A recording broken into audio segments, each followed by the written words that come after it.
Hello and welcome to The Conscious Capitalists, hosted by two of the co-founders of the Conscious Capitalism movement and co-authors of the Conscious Capitalism Field Guide from Harvard Business Press, Raj Sisodia and Timothy Henry.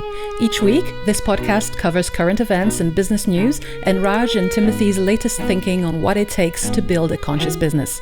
For more information and notes from the show, go to www.theconsciouscapitalists.com. And now, Raj and Timothy. Hello, everyone, and welcome to episode number 37 of The Conscious Capitalists with myself, Timothy Henry, and my partner in making the world a better place through business, Raj Sisodia. Hey, Raj. Hey, Timothy. Welcome to Boston. Well, thank you. And episode number 37, lucky number 37, because today we have a wonderful guest, Chris Varelas, who has written a book that I thought was just fascinating because it both gave a really good story about the financial services industry, but also he wove into its really personal aspects of it. So how money became dangerous and the inside story of our turbulent relationship with modern finance. Hi, Chris. Welcome. Hi, Timothy. Hi, Raj. Great to be on the show. Really like it. So thank you for having me on. Yeah. So, Chris, a little bit about you. You're a founding partner of Riverwood Capital, which is a private equity firm focused on high growth technology companies. Prior to that, you worked at Salomon Brothers and Citibank as the global head of technology, media, and telecom, head of the Citibank's National Investment Bank, member of the Global Operating Committee, and I love this one, and we'll get into it at some point, the culture czar for all of Citi. As an investment banker, his primary focus was on M&A, including working on some of the landmark transactions. And when I read this made me feel really old, Compaq and HP, PeopleSoft and Oracle, IBM, PwC, and Lucent Fiber. As well, he serves on the board of trustees at the Aspen Institute, for which he's both a senior moderator and which he co-founded the Aspen Financial Leadership Program, which I think is going to be something we'll definitely get into. He sits on the board of Nextdoor, for which he serves as lead director. He's an alumni of a famous business school, where he got his MBA and a BA from Occidental College in LA. Where he serves on the board of trustees and leads the investment committee. Chris, who we hear is in Cincinnati today, welcome. Great to be here. Thank you. So I think the first thing is maybe tell us a little bit about the journey to writing a book, and a book that is both personal but also has a point of view on an industry. How did that journey happen? How did you get to that place? Well, there's really three parts. It starts coming out of college, worked at Disneyland, went to Occidental, get a job as a commercial loan officer, and I'm right in the middle of the largest undercover investigation in U.S. history, leading to the longest prison terms ever sentenced. And it was, of course, a shock. And it was one of those stories that had to be written down and had to be, chronicled. And so I did, for no other reason, just to have it, because everyone said this is so interesting. And then I realized I liked writing, and I would chronicle deals and stories as they happened through my 35 years of working in really almost every vertical within the financial services industry. And then the third part, the real, I think, catalyst to the book was I had so many people coming to me and saying, can you just explain this to me? Can you explain this part of the financial world? Can you explain this product? Can you explain this phenomenon? And I realized there was such a hunger for to understand the financial world. As I say, it's the most important part of our lives that we know so little about. So I ended up talking to some publishers and editors, and I said, yeah, this is the world the book needs, and so you should write it. And then the personal part of it, that was really the editors drawing me in, because if you saw the first draft, it was 800 pages, and I'm probably in 100 of them. But then as time goes on and we're rewriting, it's like, if you just pull yourself in personally, it makes the story really come alive. And so as the book evolved over years of writing, I just became more and more part of it because people they use me, I think, to be in the room and in the story themselves. Because as you know, I'm most often either shocked, surprised, or screwing up, frankly, almost as if they were in the room doing, having that same experience. And I think people are more able to identify with the story. Yeah, I think that's absolutely true. And, hats off to you because you're just a really good writer. and it really comes to life when you add that part. But a lot of people are like, oh, the dialogue seems so real. I'm like, because it is. I did write it down, over the 35 years. So those are real, actual quotes from people. It's not fabricated drama like we see today. These are actually what the diamond dealer said, what Sandy Weil said, what, key figures throughout the financial, history have said. So that was also bad. And people know me. They say they go, yeah, I always saw you walking around with a calendar and notebook taking notes. And so in every meeting I would document who I met with, key sentences. Now lawyers hated it. I've given a lot of depositions in my life, and they're like, when this calendar is discoverable, it's like, okay, they see these key quotes. But that being said, I'm glad that I did chronicle the 35 years, and it really gives the book, as people say, it gives it real pop, and it gives it authenticity. Yeah. We'd love to hear some of the stories that stood out for you. And by the way, what is the big scandal you were talking about? The biggest in U.S. history that you wrote about earlier? I don't want to spoil the surprise in chapter 1, but it basically involved a money laundering, and this is the mid 80s, right? So people aren't yet fully up to speed yet on money laundering. It's just sort of coming to be a part of the mindset of finance, because we're just learning in the 80s that, okay, yes, we know about drug operations, but they actually have to recycle the money out of their markets back to their home, right? And so there was literally 2,000 agents involved in Operation Polar Cap to bring down a national money laundering, the biggest. And it just so happened that they were my clients given to me at Bank of America when I showed up, and they're still serving the longest prison terms ever doled out. But this whole investigation was, and I think what makes the story so interesting is I so wanted to believe that these jewelry dealers were good people working hard, and so because I saw them, as my clients, I wanted to protect them. I wanted to serve them. They were so personable. And the whole first chapter is about how the creation of the spreadsheet made us not measure character anymore. It made it, because there's no column for character in a spreadsheet, we stopped measuring it. Before the spreadsheet, it was like, I got to know Timothy. I got to know Raj. I got to know his character. We learned, you learn the 5 C's of credit, and the 5th one is character, and they tell you that's the most important one. And then a few years later, the spreadsheet comes along and says, you know what? We can't measure that, so let's not worry about that. And then here I am, this new kid from 21 years old, fresh out of college and working at Disneyland, and I'm measuring character. I realize by how much I like someone, how personable they are, how friendly they are.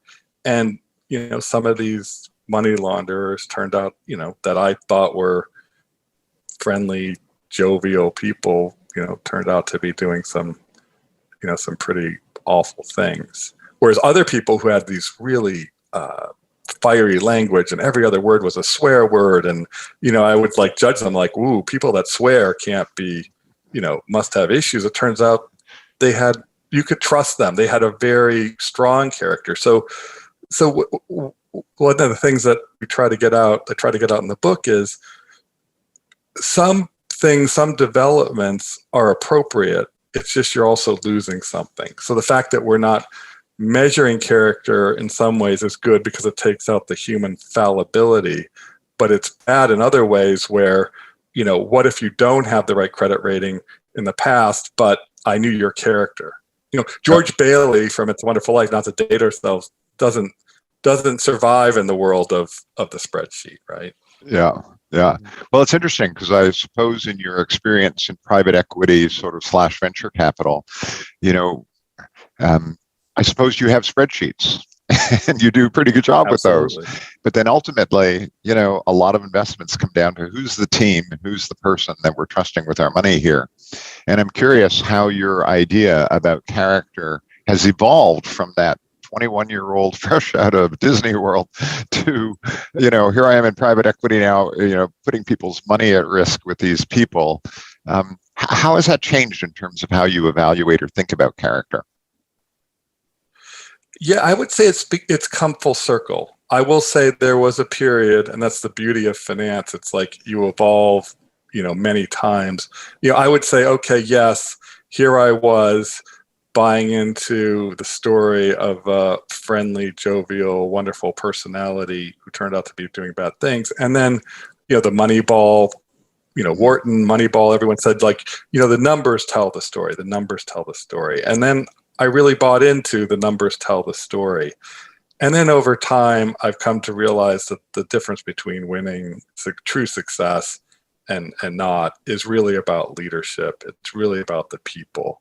And so what I found is you're looking for great leadership, and then that's first and foremost, and then does the financial story, does the mission of the company and the product or the service they're trying to create, is it something that, if executed by great leadership, will yield a good return? So the evolution would be character is everything, to numbers are really the most important thing, to character and leadership, if you don't have it, you're going to fail.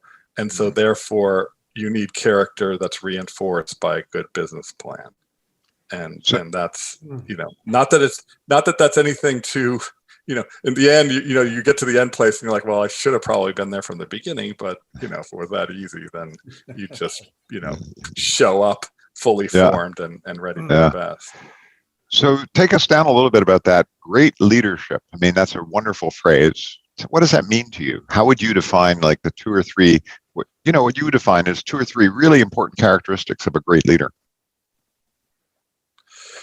Yeah, I'm very involved through Aspen. Leadership, enlightened leadership, as we say, has become it's almost my hobby. You know, some people golf, some people, you know, go on a boat. I spend my time studying leadership, and it's what I do. It's hard to really, you know, answer in a you know, phrases that if I tried would probably sound you know, cliche. But to me, it's, have you moved beyond your personal self-interest? For sure.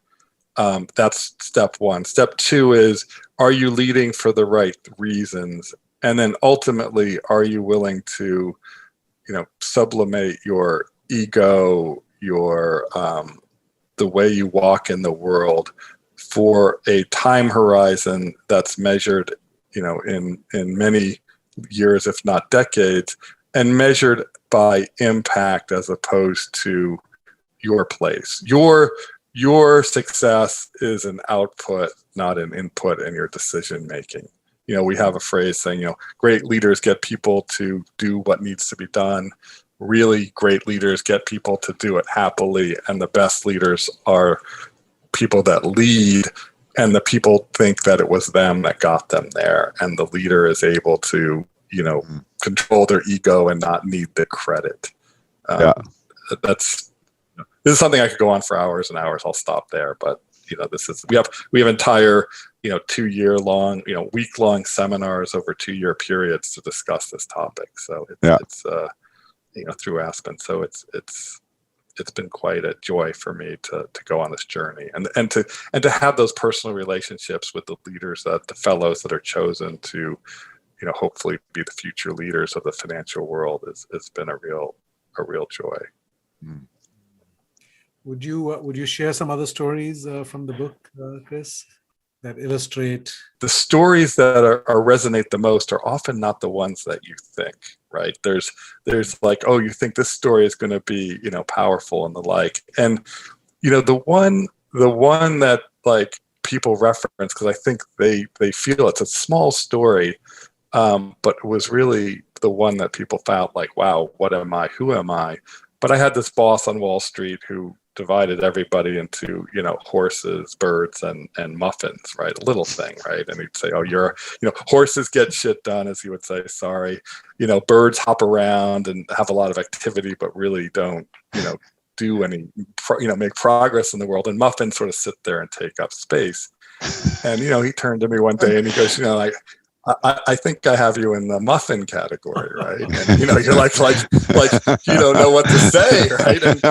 And I thought, wow, does this mean that I should move on and pursue a new industry? And and then I realized he tested a lot of people with that. It wasn't like I was special, but it's really, do you rise up? And afterwards he said, I think you're just a horse, disguising yourself as a muffin, right? So it's like, you get the underdog, everyone who's reading it going, yeah, I've definitely felt like a muffin, or been a bird, or hoping to have been a horse, and people really come back to it. And that's like one of those little backstories that I just thought was a bit of a throwaway. But in terms of the big stories, I mean, each chapter has what I call the big story and the small sort of parallel story behind it. So you get the big macro play, and then you get the personal behind it. So, chapter 1 is about the creation of the spreadsheet and the loss of character. Chapter 2 is about partnerships going public, and the balance sheet is separated from accountability because, for the first time ever at Solomon Brothers, you have these traders making these big bets where they get the upside, but they're not accountable for the downside. And I use the treasury scandal at Solomon to highlight that. But once again, it's you're at the trading floor at Solomon, and you're just getting abused by these traders over and over again, and the little stories that come out there mirror the larger. And then, of course, the Orange County bankruptcy for the pension crisis. And, the little story there that we used is like, okay, here you have this treasurer taking property tax dollars that are used to fund the daily operations of the county. This is like a weekly checking account. And he's basically making the largest bets on interest rate movements through derivative purchases in the world. He's the largest purchaser of derivative securities in the world. And he's a treasurer who didn't even study finance, other than one accounting class. And then meanwhile, the county has such strict rules. Like, I couldn't even buy a donut for one of the admins, one of the executives. So here I am, I can't buy a donut because that's against the rules or coffee or anything.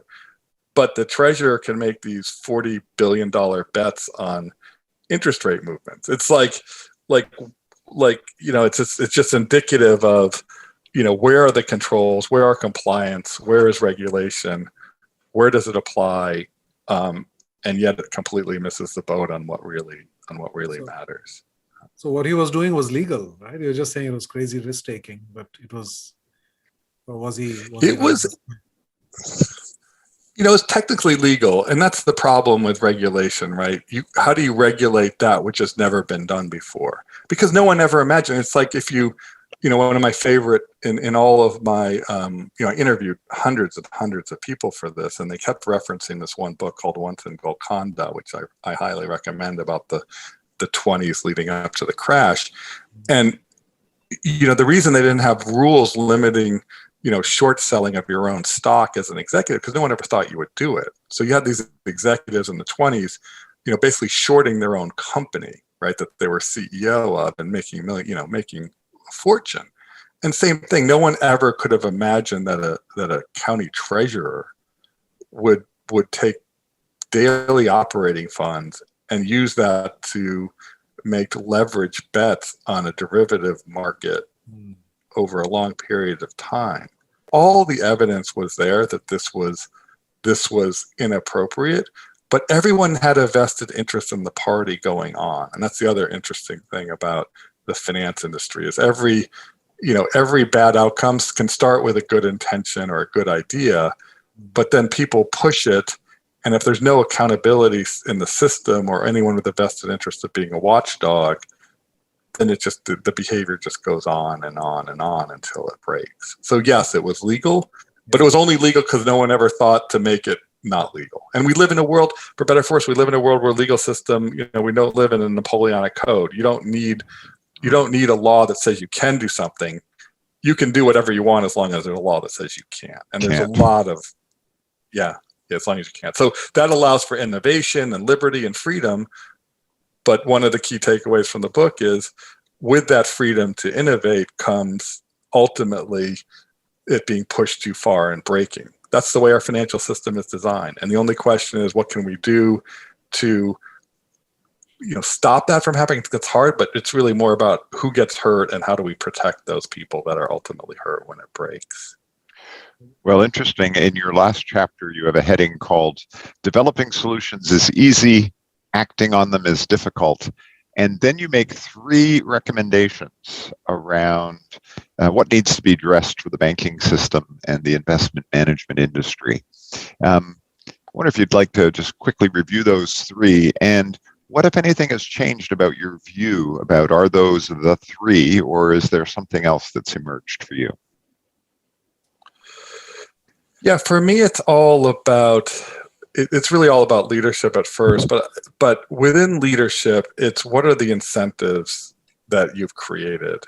And interestingly, you can't get away from compensation, but the whole industry has been based in history over the time it takes for the Earth to revolve around the sun. Like, why is that the basis for how we are compensated, right? That is, when you think about it, every year it was about a bonus. Like, that time horizon is not consistent with conscious capitalism. It's not consistent with great outcomes. The difference between a good system in the finance world and a bad is really about the time horizons. And everything has been, everything is forcing us to shorten those time horizons. You can go down the list of, time to make decisions have gone down. The lifespan of executives has gone down. Like, everything is pushing us to shorter and shorter time frames. And so, anything that you can do to push out the evaluation period is really critical to this industry going forward. So the one thing I would do is I would change the time horizons by which we measure success, obviously compensation. I heard a line earlier just last week, which I was like, one of the more shocking lines, like, what someone pushing, one of the cryptos early, says, this is your chance to get into Bernie Madoff early. Right, like acknowledging it's a Ponzi, but if you get in early and you get out, you're going to be fine, right? And so, like, it doesn't matter. It almost doesn't matter that it's a Ponzi scheme or whatever. But like, if you get volatility and you manage it, you're fine, right? So the problem is we also, and this goes to ESG as well, what are we demanding as consumers? And so no one's unfortunately demanding a longer time horizon. What really makes the financial service industry fascinating for me, it's almost like geneticists study, fleas because the life cycles are so short and they get to see the genetic mutations over the finance industry is where principle and practice are put together in a crucible. And you get to see how people react and evolve through it. And so you get to see many, many iterations. And there is a measurement period. There is a measurement process, right? There is accountability. There's score, right? There's a score at the end of it. And you're like going, I lost money, I made money, and why? And to me, I always ask 2 questions. Is there a need for this product? And do people actually understand their need and product? And it's hard to have both. And particularly when we're in a world where people don't know. Like, my daughter, who's graduating from a wonderful high school, she learned everything about so many topics. When we grew up, it was reading, writing, and arithmetic. She learns about wellness. She learns about the environment. She learns about so many things. What's the one area she knows nothing about and is not included in her education? Money and finance. It's the most important part of people's lives, and they don't get it. And so we have a world now that's that's not educated in the world of money, going into a world of money that's becoming bigger and more complex, and they're having to navigate it. And this book is an attempt to say, here are the 10 major changes in the world of finance that have gotten us to this place. And the most rewarding thing about the feedback of the book is people come back to me and say, wow, I now understand. I still have a lot to learn, but I now understand why the world of money is so, I guess, scary to me and so complex. It's almost the Occupy Wall Street movement was people knowing that finance was a problem, but they don't know enough to articulate why. And I think this book is really an articulation of their fears and worries. So, Chris, ordinary people love your book and benefit by it, but CNBC said about you, your book bites the hand that feeds it. So I'm curious about the response and any backlash from Wall Street, from the financial world to what you've done. Are you telling secrets out of school here? Or what's been the reaction? Have you been ostracized? Yeah, most people embraced. No. It's quite the opposite. What's really interesting is most Wall Street people in finance said, wow, I've never really thought about the industry, and particularly not as expansive. Now the financial industry has become so siloed that everyone's so focused on their silo. They don't think about the broader financial world. So I would say it's been 99%, positive. And CNBC, Andrew Ross Sorkin loved it, and the other CNBC wherever didn't, and the like. So it's in each chapter I highlight the good that the finance industry has done as well. So I think as I said, every bad idea starts as a good idea. So I highlight the good that the financial world is doing, and then the core, the commensurate challenge that's created by it. So I think one of the real big 3, 4, 5 battles in finance going forward is going to be done was what to do with the pension industry. And so, anytime you highlight lack of accountability and leadership in the system, anytime you shine light on something, obviously the people that you're shining the light on, don't like that. So that's those are probably the most intense debates that I've gotten in with people, people pushing back. Well, I note that you also talk a little bit in the book about the importance of culture in the financial services industry. And, it's in a way sort of tied to compensation. But in your time as czar of culture at Citi, if you look back now, what worked and what didn't work there as you look in the rearview mirror and say, yeah, that was an interesting experience.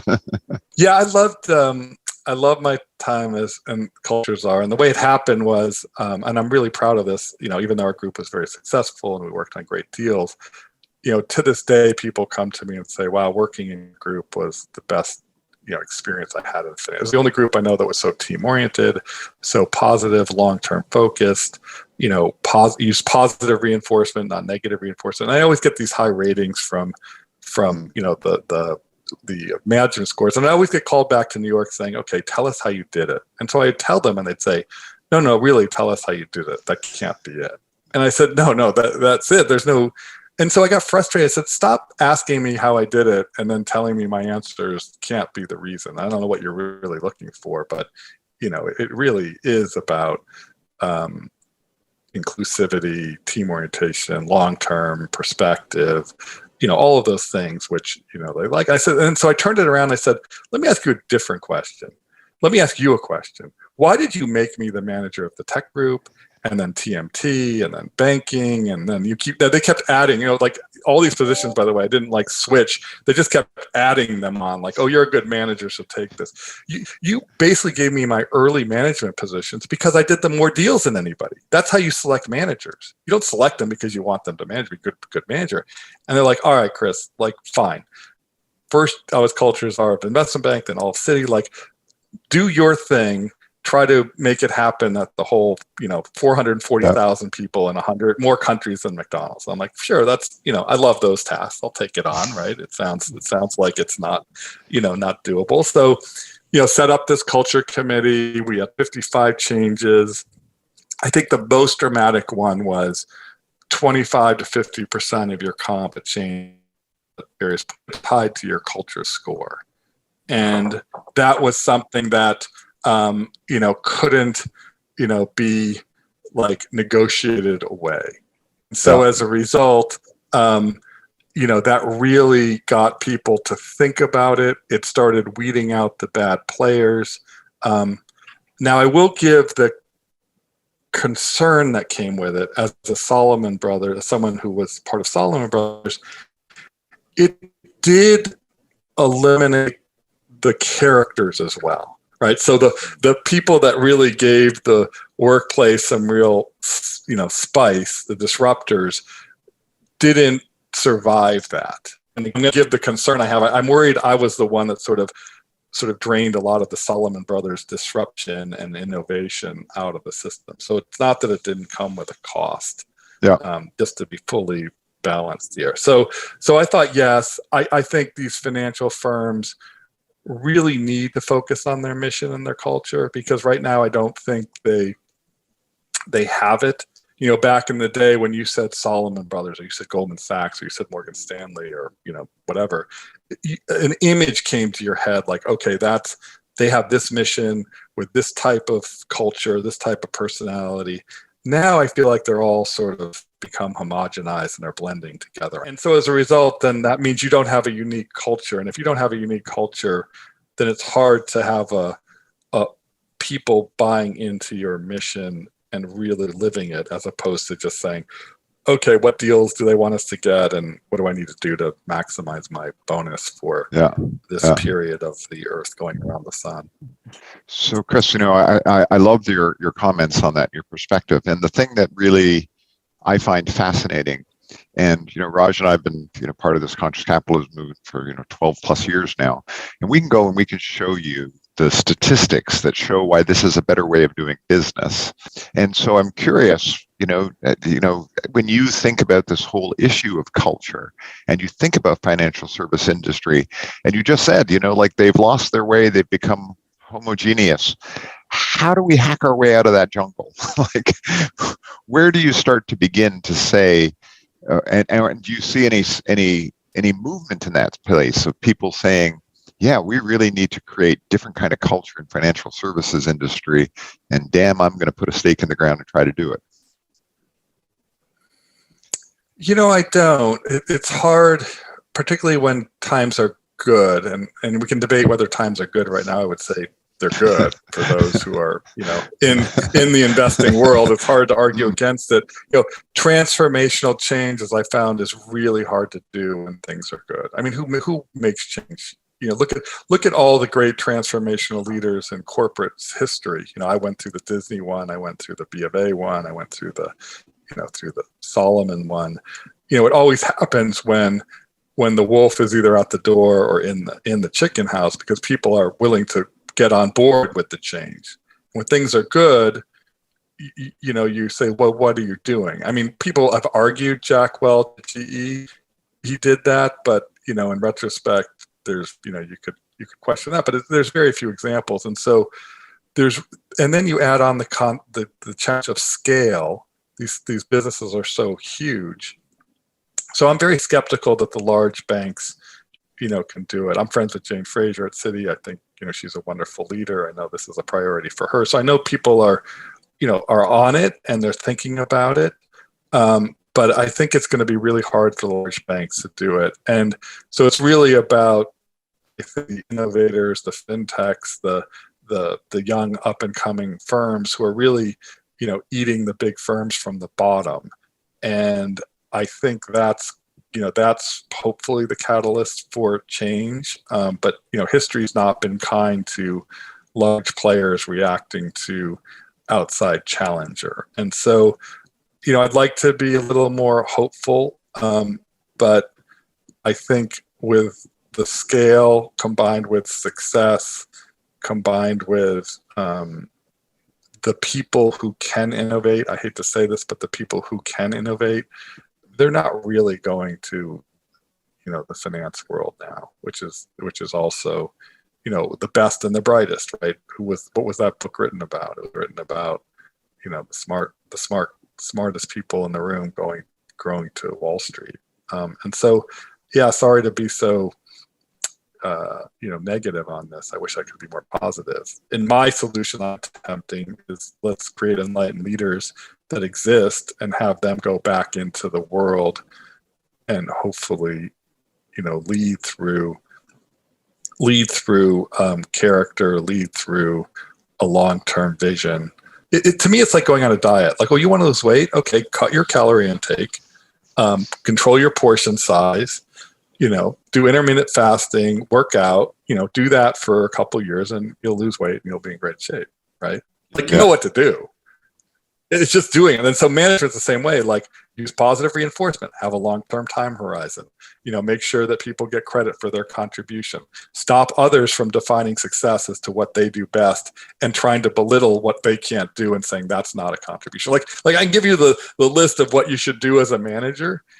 It's not hard, right? But it's hard to execute consistently over a long period of time. And it's really hard to do if the management of the firm you work for is not going to give you that time. One of the reasons I honestly was able to get through it and not suffer the consequences is I happened to be pretty good at M&A, and I was doing the biggest M&A deals in the industry with earning these huge fees. If that weren't the case, I don't think Citi would have given me the time to build the group that I wanted to build if I was having to answer to quarterly and annual performance standards. So Chris, zooming out to kind of the bigger picture here, I feel like the finance sector has a purpose, obviously a higher purpose, and which is really about fueling the real economy, as people say, right? That it's not about trading or speculating on your own accounts, but really providing the capital for different kinds of things to happen, whether it's high risks or venture capital, or whether it's the equity or whatever it might be. And I think the disconnect from that is what people see, and the financialization of our economy, where a percentage of employment and GDP, et cetera, that's the finance sector has gone up dramatically. And I think for a lot of people, there's a disconnect in a capitalist system where the more value you create, the more you should benefit, and that's how it works. But to a lot of people, it feels like in the financial sector, what you make is not really connected to real value being created in the world. That somehow some numbers got manipulated and some things happened, and people walk away with massive amounts of compensation. I think we see that most starkly in the hedge fund world. And I think a lot of us have trouble understanding what is the real value being created that justifies $5, $10, $15 billion a year of compensation for somebody. So what would you say to that? What value do hedge funds add to the real economy and the real people out there? And how is that, how does that need to be reformed, if at all?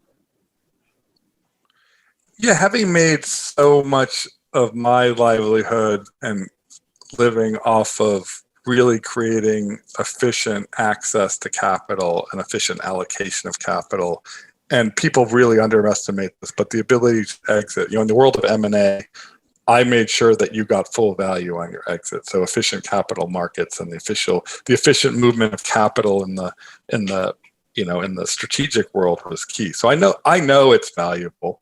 And hedge funds are providing efficient markets.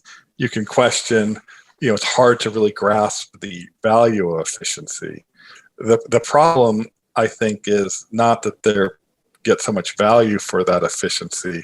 It's the fact that efficiency is such a priority for our industry and scale and efficiency, and people are reinforcing that. I mean, the example I use is, you hate the fact that your community X, bookstore, whatever, is going out of business, but you're buying on Amazon, right? So it's you get what you reward. The part that I really is troubling to me in this is, in the pursuit of scale and efficiency, the financial industry is supposed to support you in you pursuing your happiness, your life, life, liberty, and the pursuit of happiness, right? It's the vehicle that allows you to do that. But what was so heartbreaking to me about people I've talked to with the book is when young people, particularly women in the age group of 25 to 35, say, I can't live the life I want to live. The financial world doesn't allow it.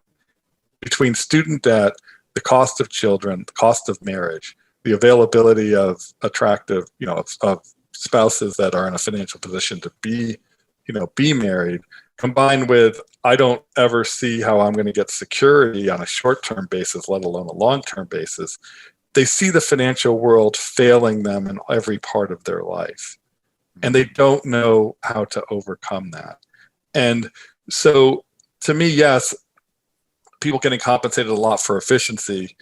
The problem isn't that obviously you can say, okay, we can have a conversation about income inequality, but the real problem is we're rewarding the wrong things because not the wrong things, we're over-indexing around scale and efficiency, and we're not indexing around inclusivity, access, supporting the lifelong pursuits of of all individuals, as opposed to the 20% of the consumer that we're looking to of the market share we really care about.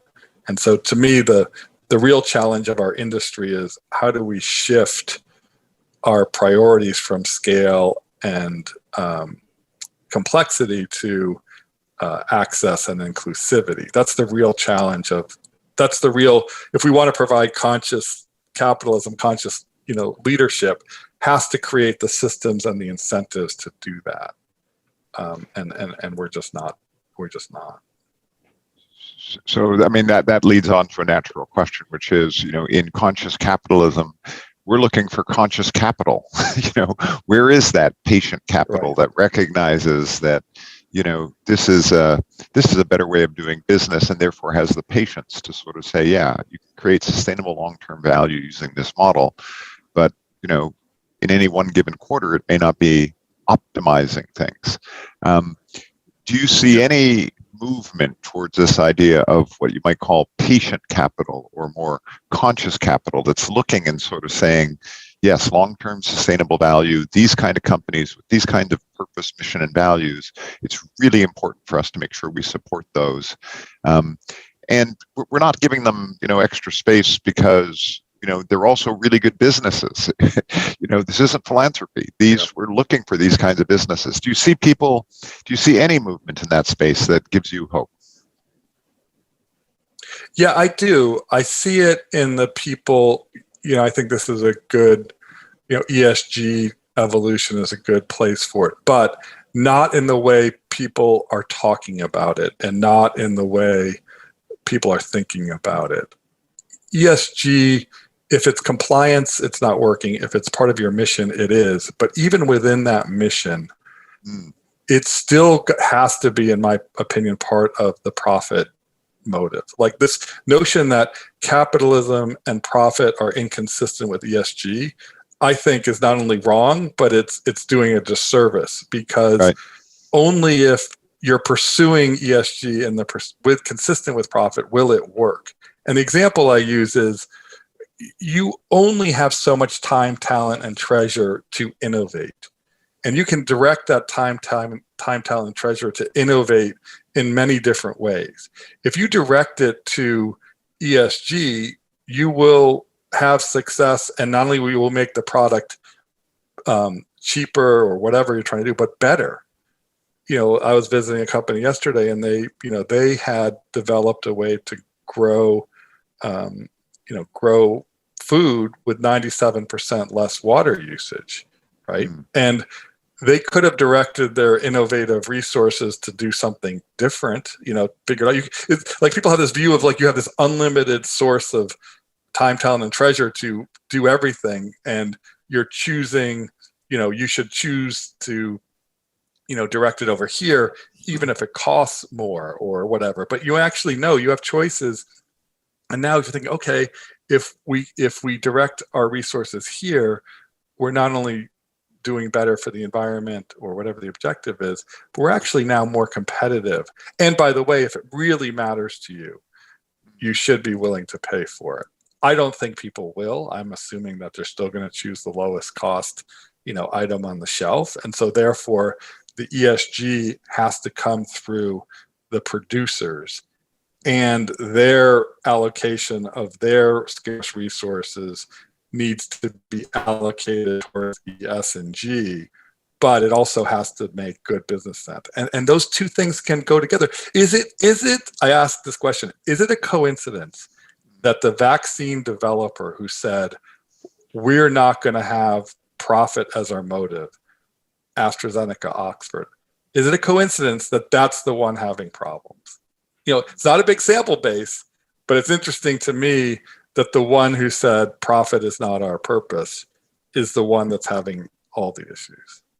I just, like I said, you can't draw conclusion from whatever number of vaccine makers there are, but you see it time and time again. Well, as you pull on that,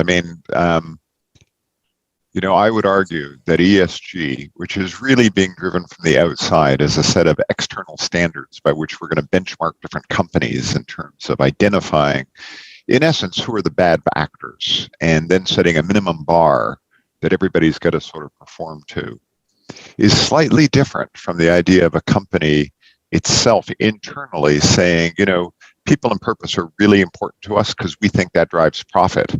Now, if we do those things, there's this very strong correlation with ESG metrics, but that decision to focus on purpose and people as a means of creating profit is sort of a very distinct difference from, trying to respond to investors who are sort of saying, we want to understand what your scores are on E, S, and G.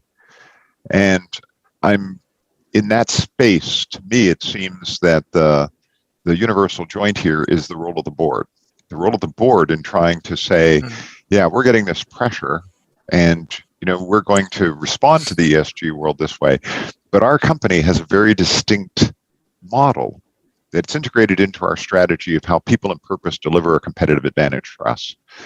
So I think those two things are related but different. And I'm curious if you see that differently from your role in the private equity world.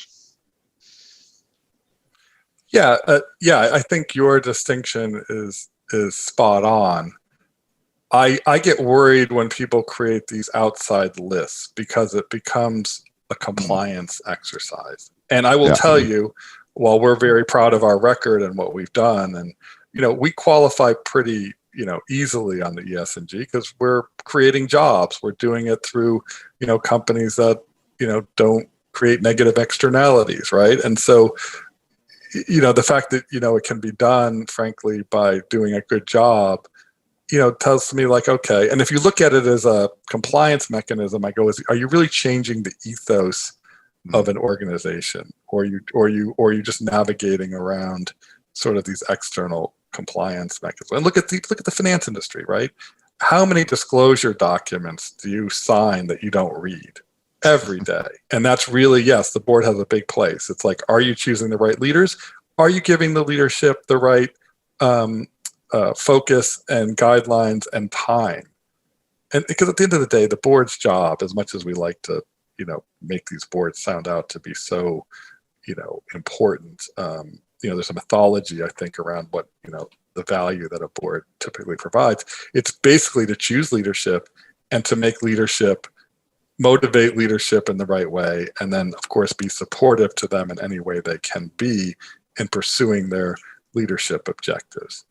And so the real key board is choose enlightened leaders and then tell them, yes, we are going to back you to invest in these various, even keeping ESG aside, we're going to have you invest in a business which has a long-term time horizon. Everyone, this profit maximization is bad.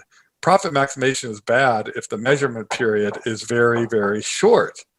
If it's quarterly, which it's become, quarterly reporting has been a real negative for for these companies. But if you make the time horizon long enough, you have people taking into account, of course, we talk about brand, right? You can't build a brand in a quarter, right? So we know you need to build a brand over a long period of time. Why can't you have the same time horizons around, other variables as well, knowing it's going to, be in the best interest? So you need to you need to take care of your employees. You need to make them feel a part of something. You need to, you need to do these things as a leader to be successful. And so I think if a board does that, and they got to, they have to give the latitude to the executive to say, okay, yes, if we invest in this, not only will it be more profitable, but it'll be a better product. It'll be better for the environment. It'll be better because those two things can be consistent, but you have to have the leadership willing to take on that investment. Yeah. And I think you have to break that trade-off mindset, right? People think there's no free lunch and there's always a trade-off. But if you look for trade-offs, you'll always find them. But if you reject them, and if you're coming from a place of inspiration and not obligation, right? You're not saying ESG and I must comply. So if I'm motivated, it's a much more powerful fuel, is inspiration. And if I'm then trying to achieve these seemingly irreconcilable or trade-off types of things, more often than not, I would say overwhelmingly, that's when human creativity gets engaged at its highest level, and we are able to come up with that win-win, right? Where simultaneously we are better for the environment and we are better for the customer, right? In terms of functionality, etc.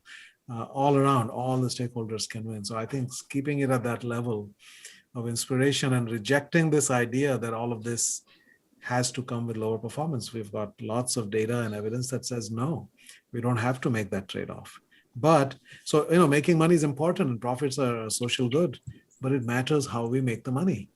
And we can do it in a way, as you said, with positive externalities all around. And I think that's a very encouraging try. I was just talking, as I said to you earlier, with a PE person from Norway who runs a private equity firm there. And their lens is that they only invest in businesses that have positive externalities.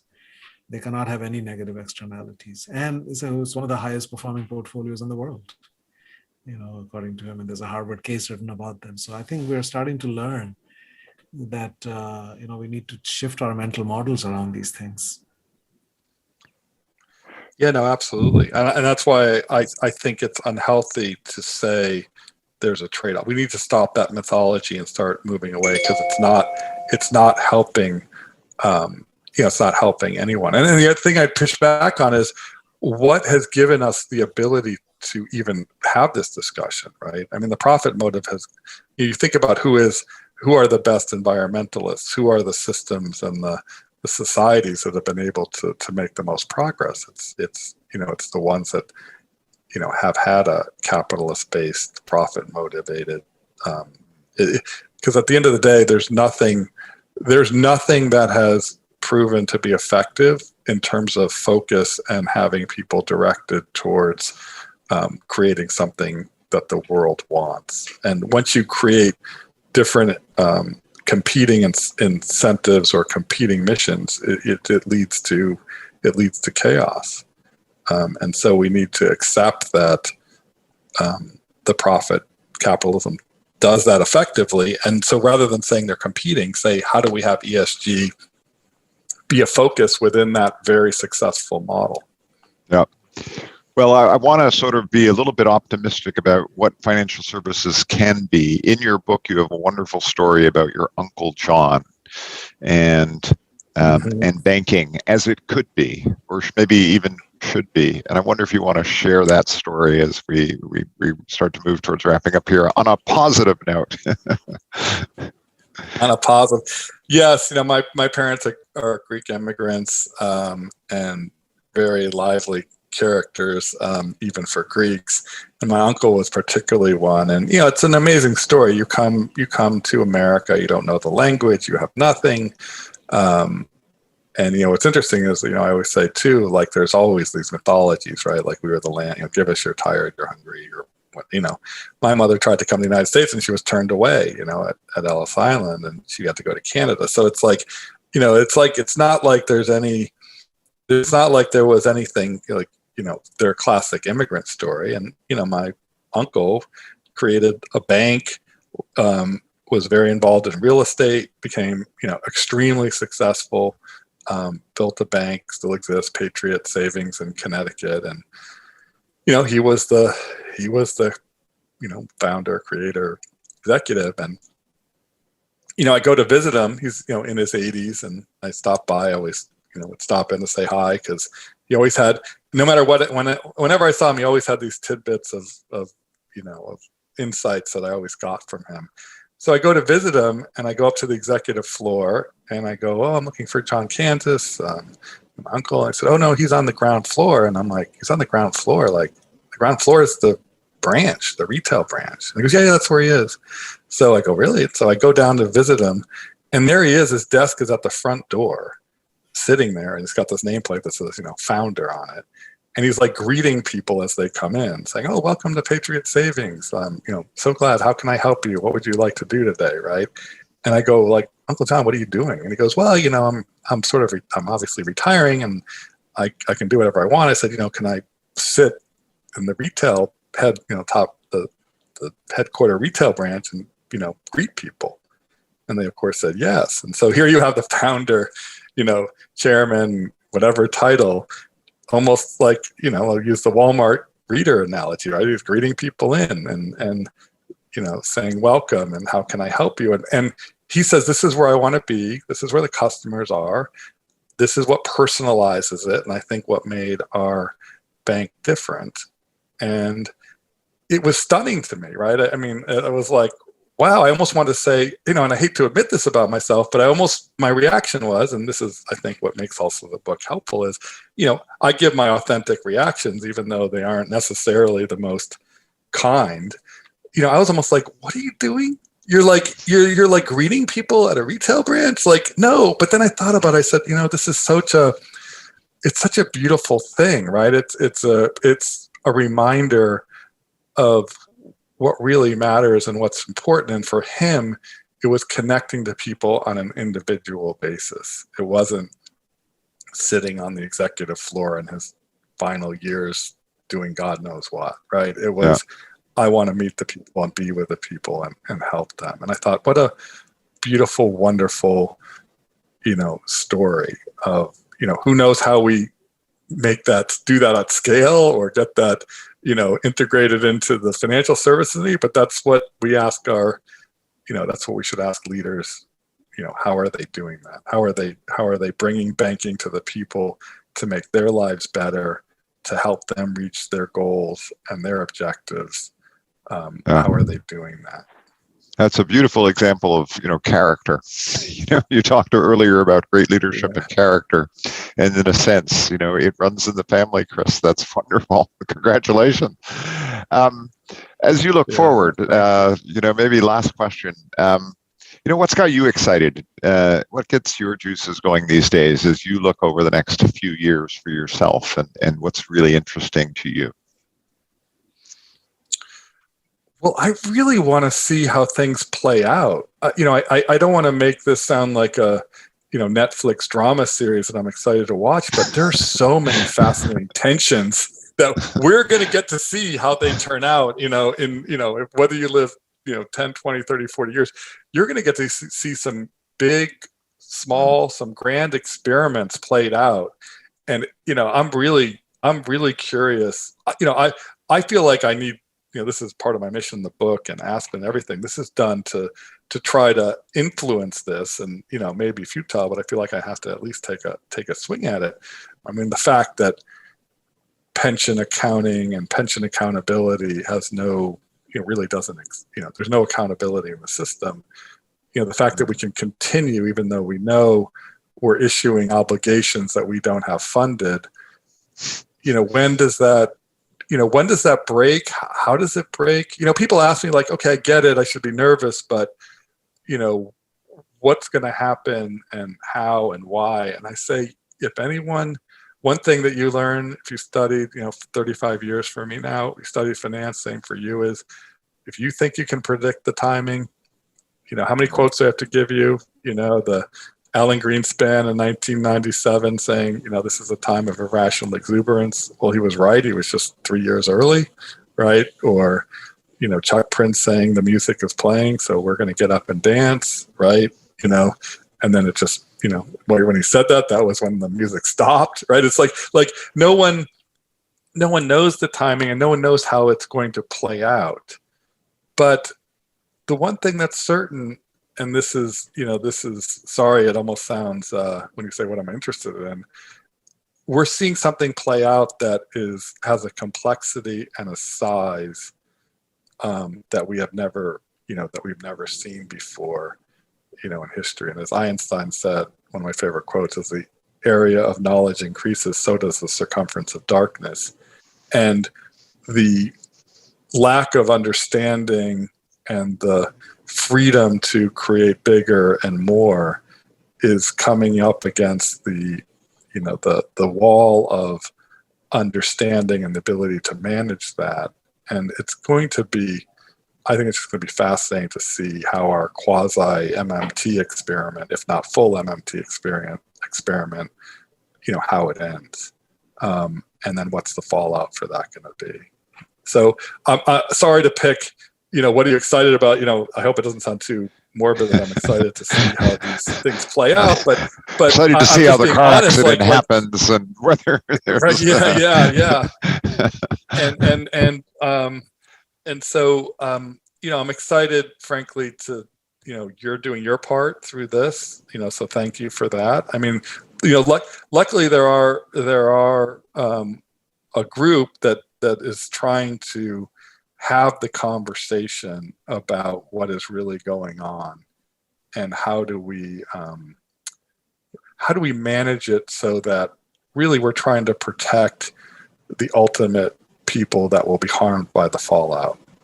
And that's I think the most troubling thing about financial crises is it ends up impacting those that, one, are least able to tolerate it, and two, really never understood and probably didn't participate in the upside of the risks that came with creating the challenge.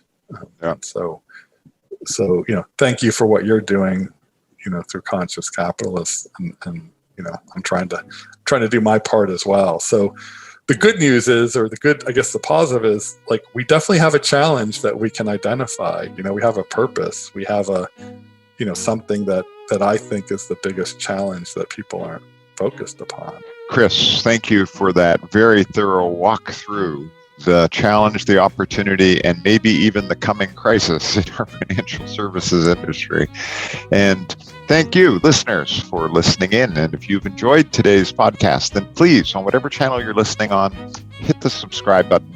And if you want to leave Raj and I a note, please go over to Apple Podcast or Spotify and give us a rating and leave a comment there, or go to our website, theconsciouscapitalists.com, where you can leave Raj and I a note. And Chris, you've covered a lot of territory. Really appreciate it enormously. Thank you for your time today. Thank you. It was a pleasure. And thank you, Carla Villegas, our producer, who each week gets this into production and out to all of you. Thank you, and we'll see you next week.